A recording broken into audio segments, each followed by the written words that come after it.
It was a Saturday afternoon in the summer of 1927. The place was Shibe Park, Philadelphia. There were 35,000 excited baseball fans in the stands, all booing one man. Bob Grove, who was probably one of the greatest left-handed pitchers of all time, had just struck Babe Ruth out on 3 pitched balls for the second consecutive time, and 2 runners were left stranded on base. As the great slugger returned to the bench amidst the wild and abusive jeering, he looked up into the stands with an unruffled smile, just as he had the first time he struck out, gave his cap a polite little tip, stepped down into the dugout, and calmly took his drink of water. In the 8th inning, his turn came up again. This time the situation was critical. The Athletics were leading the Yankees 3-1. The bases were loaded, and there were 2 out. It was up to the great Babe Ruth to win the game or lose it. As he selected his favorite bat and started toward the plate, the crowd rose in a body as if by signal. The excitement was tremendous. The crowd wanted Babe Ruth to strike out again. Lefty Grove rifled the first blazing fastball over the plate. Ruth swung and missed. The next pitch was good, and Ruth swung so hard and missed that he staggered and went down. There was a cloud of dust as the big guy sprawled on the ground. The crowd was going mad. The Babe got to his feet, brushed the dust off his trousers, and got set for the next pitch. Grove delivered the fastball. So fast, few of the fans even saw it. Babe swung again, but this time there was a crack like a rifle shot. The ball soared high and far. It cleared the scoreboard and the houses across the street, one of the longest hits ever made in baseball history. As Babe Ruth trotted around the bases and across the plate behind the other runners with what proved to be the winning run, he received a wild ovation from the crowd, the same crowd that had been booing him all afternoon. Babe looked up into the stands, doffed his cap with that same little smile and the same expression on his face, exactly like the one he wore on his first 2 trips when he had taken the razzing. Now, later in the season, after the Yankees clinched the pennant, Grantland Rice interviewed Ruth. Babe, he asked, "What do you do when you get in a batting slump?" And Babe answered, "I just keep going up there and keep swinging at 'em. I know the old law of averages will hold good for me, the same as it does for anybody else, if I keep having my healthy swings. If I strike out 2 or 3 times in a game, or fail to get a hit for a week, why should I worry? Let the pitchers worry. They're the guys who are going to suffer later on." Babe Ruth's unshakable faith in making the law of averages work for him enabled him to accept his bad breaks and failures with a smile. Now, this simple, common-sense philosophy had much to do with making him baseball's greatest showman, biggest box-office attraction, and the highest-paid ball player of all time. He had his faults, like the rest of us, but his faith in the law of averages made him great. Now, there's a lesson there for all of us. Babe Ruth hit 851 home runs, as we all know. He struck out 1,330 times. But we don't think about his failures, and neither did he. He kept swinging and knew that the law of averages would take care of the rest. Well, how about you? I think that's another important principle that we might keep in mind, how the law of averages will work for us if we'll stay in there and if we'll keep swinging. We know that one of the most valuable attributes an adult can have is persistence. And a DePaul University psychologist, Dr. Glenn D. Jensen, has found that the best way to develop persistence in a child is to permit him to fail regularly.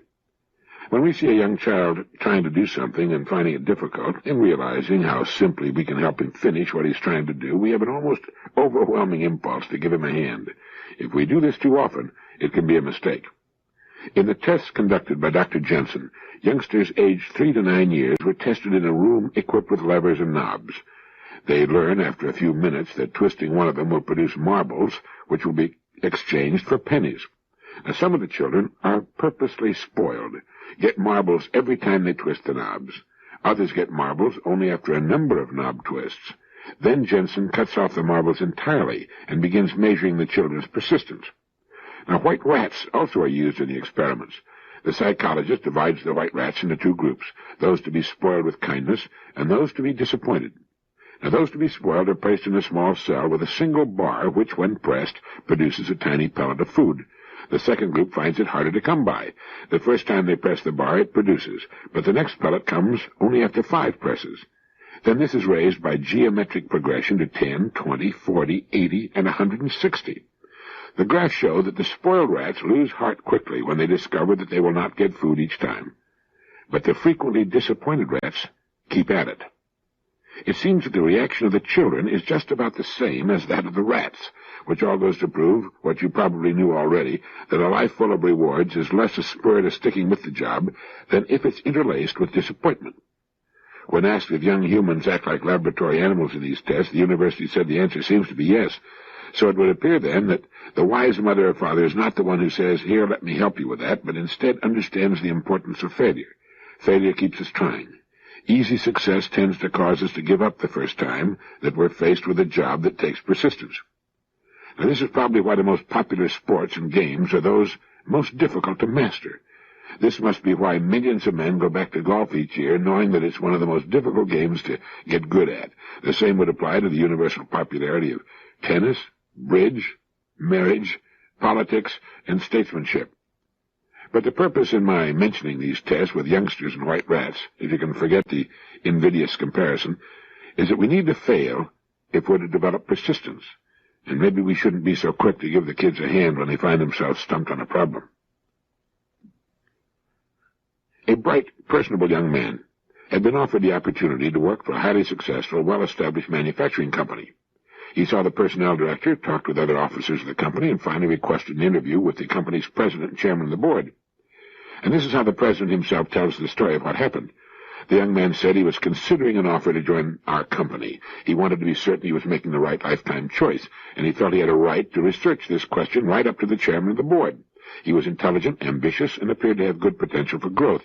In fact, the company president went on to say, "I caught myself speculating as to whether or not he might run the company in 20 years. However, his line of questioning was disappointing.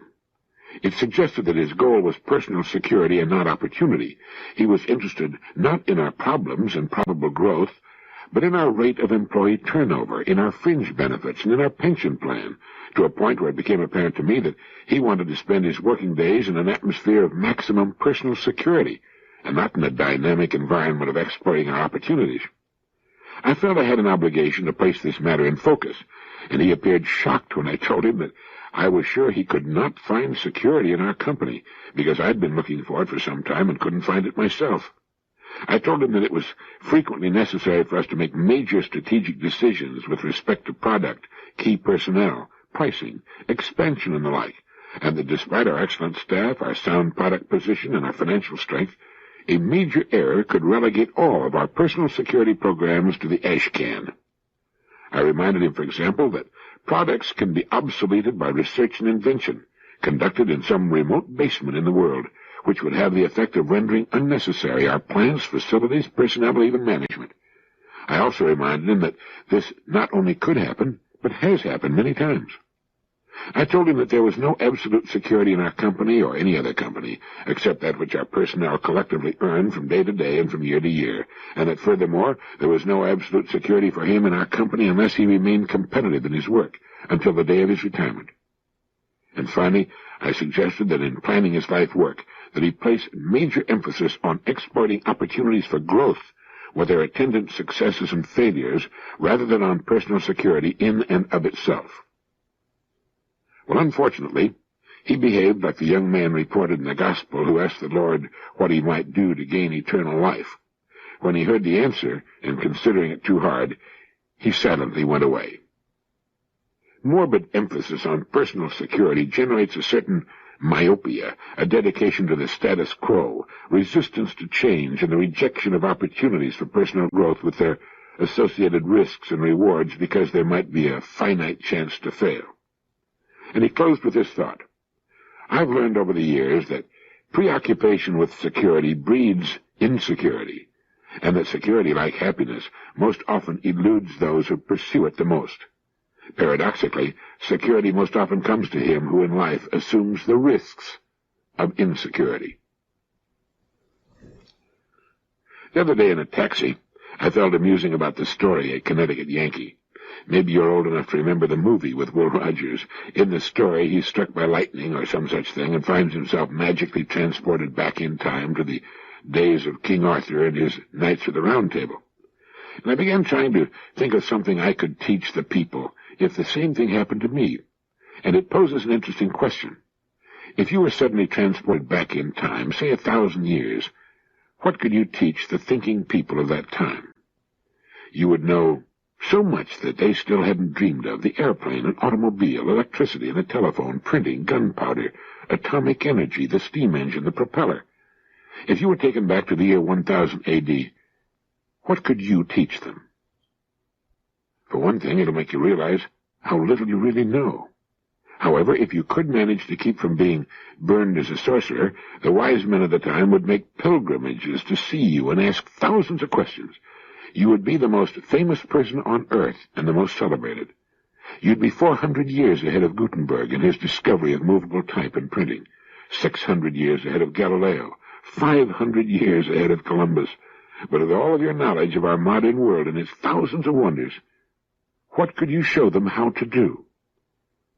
The aspirin tablet, the first real wonder drug and painkiller, would have been an unbelievable boon to them in their suffering. Could you show them how to make it? How to mix saltpeter, charcoal, and sulfur to produce gunpowder? How about the steam engine? Could you show them how to make one? Or a simple electrical generator? Or how to make wire? Could you make a clock? Or a still to refine kerosene and gasoline from crude oil? We know so much about so many thousands of things, but with the exception of our specialty, we'd be hard-pressed to teach them how to really make much of anything. Some of our scientists could, but it is said that there's not a man alive in the world today who could single-handedly put together an operating automobile starting from scratch. Now, this makes for a fascinating conversation. You can try it with your family at dinner. The kids will love it. It makes them realize how interdependent we are, that we couldn't do a thing without the help of thousands, millions of other people. Everything we have comes from other people. We didn't have to build our own home or make the family car or cut wood for the fire or haul water from the well or grow our own vegetables, raise our own chickens or livestock, or make our own clothes or furniture and cooking utensils, write and print our own books and newspapers, or even provide for our own entertainment. And the most interesting discussion can center around what we know enough about to teach to others if we should suddenly find ourselves without the help of our modern society, without modern medicine and dentistry, communication and transportation, educational facilities and modern utilities. I was reading that great little book, The Ever-Present Past, by the late Edith Hamilton, certainly one of the greatest ladies who ever lived, and I came across something I thought you'd like. When I read educational articles, she wrote, it often seems to me that the purely personal side of education is not emphasized enough. The fact that it's so much more agreeable and interesting to be an educated person than not. The sheer pleasure of being educated does not seem to be stressed anymore. Once long ago, I was talking with Professor Basil L. Gildersleeve of Johns Hopkins University, the greatest Greek scholar our country has produced. He was an old man, and he'd been honored everywhere, in Europe as well as in America. He was just back from a celebration held for him in Oxford, and I asked him what compliment received in his long life had pleased him most. The question amused him, and he laughed over it, and he thought too, and finally he said, well, I believe it was when one of my students said, Professor, you have so much fun with your own mind. Robert Louis Stevenson said that a man ought to be able to spend 2 or 3 hours waiting for a train at a little country station when he was all alone and had nothing to read, and not be bored for a moment. What is the education which can do this? What is the furniture which makes the only place belonging absolutely to each one of us, the world within, a place where we like to go? I wish I could answer that question. I wish I could produce a perfect decorator's design warranted to make any interior lovely and interesting and stimulating, but even if I could, sooner or later we would certainly try different designs.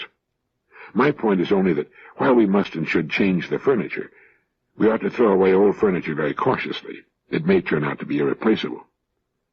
The world within, a place where we like to go. How about that? That's the aim of education, and it should be the aim of every person, to make his world within a place where he likes to go. And what about Robert Louis Stevenson's comment that a person ought to be able to spend 2 or 3 hours waiting for a train at a little country station when he's all alone and had nothing to read, and not be bored for a moment? Stand some evening in a big city at 5 o'clock and watch the faces of the scrambling, frenetic crowd, people hurrying home, trying to shorten the time they're left to their own devices and their own thoughts. But they are not our problem. We are our problem. Our own inner worlds are our problems. How's yours? Edith Hamilton was right. The purely personal side of a good education, an education available to every one of us, is not emphasized enough. Not enough of us understand the fact that it's so much more agreeable and interesting to be an educated person than not. We should all be concerned every day with the furnishings we're selecting for our inner worlds.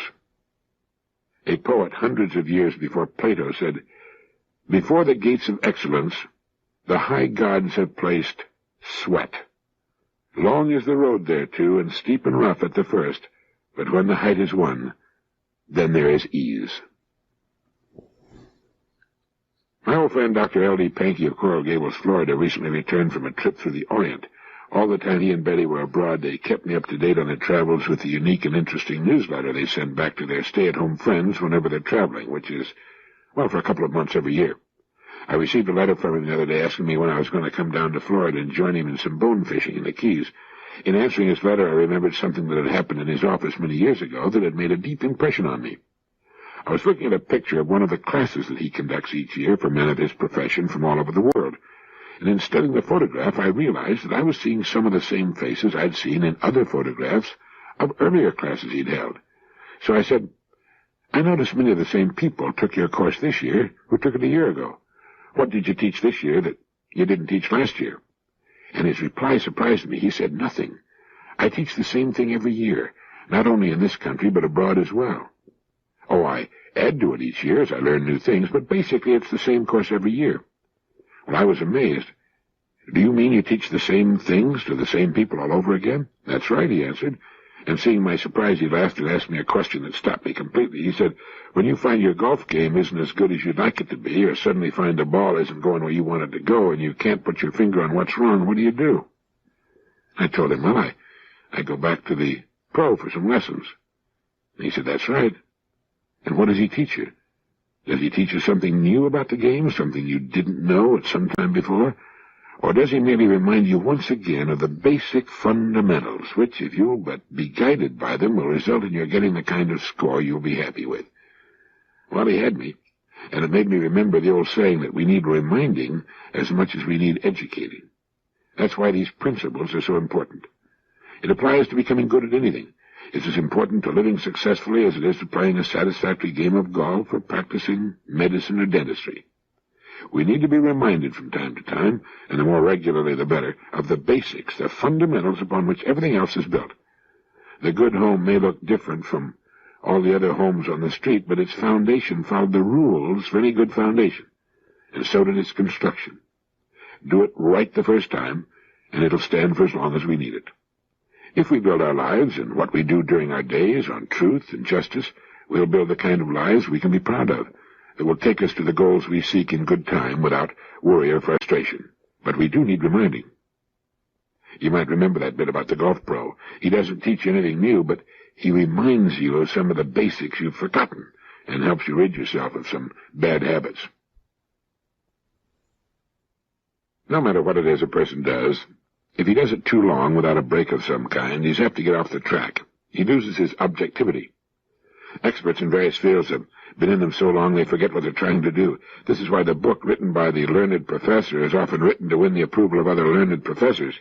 As a result, it doesn't amount to much because nobody reads it but learned professors who already know everything that's in it. Nobody who needs it and could learn from it can get interested in it, even if he can understand it. Take the field of advertising. It all started as a means of getting people to buy products. It's a form of salesmanship. But so many advertising people have been in advertising for so long, it sometimes seems they've forgotten the real purpose, and they've lost touch with the people they're supposed to motivate. Whit Hobbs, senior vice president in charge of creative services at Benton and Bowles, made a speech some time back, in which he urged a return to honest fundamentals, and he asked his audience if, when they sit down to write or judge an ad, they set their standards as high as they could and should be. He said, "You say to yourself, if this doesn't sell me, excite me, arouse or amuse or interest or challenge or help or befriend me, how the heck is it going to sell other people?" He said that other people aren't different. He said they're smart like you, and savvy and hurried and harried and concerned and confused, just like you. Too many kids, not enough money, worried about crabgrass and Congress and college and communists and constipation. Their upper sinuses are clogged and so are their septic tanks, just like yours. He said they're great people, just like you. Get to know them better. You can't help liking them. Stop feeding them pap. They've outgrown it years ago. Start talking up to them. That's the way they want to be talked to. Stop beating them over the head. Stop boring them. He said, give them bright, bold, friendly, helpful, challenging, entertaining advertising that customers like. From you and me, he went on to say, with regard to advertising, they want friendship and understanding and sympathy and help. They want quality, quality, quality. Why don't we give it to them? In speaking of the run-of-the-mill, ridiculous, insulting advertising, Hobbes said, why do we have the same dull housewife in the same dull kitchen, with the same totally inept husband, and the same know-it-all mother in every commercial, and those same unattractive people sitting around the table grinning all through breakfast every morning? Where do we find people like this? People so stupid they can sit there and eat a whole meal and not even know there's an announcer standing right there in the room with them. Where do we find those models in car ads, those tall, gawky, empty-headed, flat-chested girls standing there with silly, gaudy clothes on and plumes in their hair and feet spread way apart like they had an itch, staring adoring at the new car? Why don't we try to win customers instead of prizes? It's true. Spend too much time doing the same job, and if you don't get off once in a while and take a good, long, objective look at what you're doing, you can lose touch completely, get completely off on the wrong track. The last couple of days I've been reading a book that's been in my library for many years. It was written, I believe, in 1935 and is possibly now out of print. It's Man the Unknown by Dr. Alexis Carrel, the great Nobel Prize-winning physician who died in 1944. He writes that the happiest and most useful men consist of a well-integrated whole. This would also apply to women, of course. Consist of a well-integrated whole of intellectual, moral, and organic activities. The quality of these activities and their equilibrium gives to such a type its superiority over the others. The development of complete human beings must be the aim of our efforts. It is only with such thoroughly developed individuals that a real civilization can be constructed. And then he says, there's also a class of people who, although as disharmonious as the criminal and the insane, are indispensable to modern society. They are the people of genius.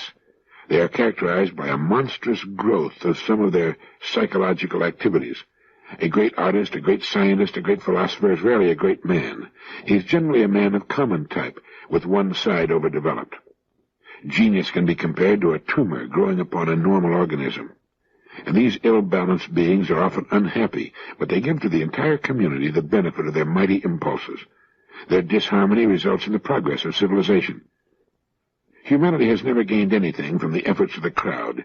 It is driven onward by the passion of a few abnormal individuals, by the flame of their intelligence, by their ideal of science, of charity, and of beauty. Interesting thought, isn't it?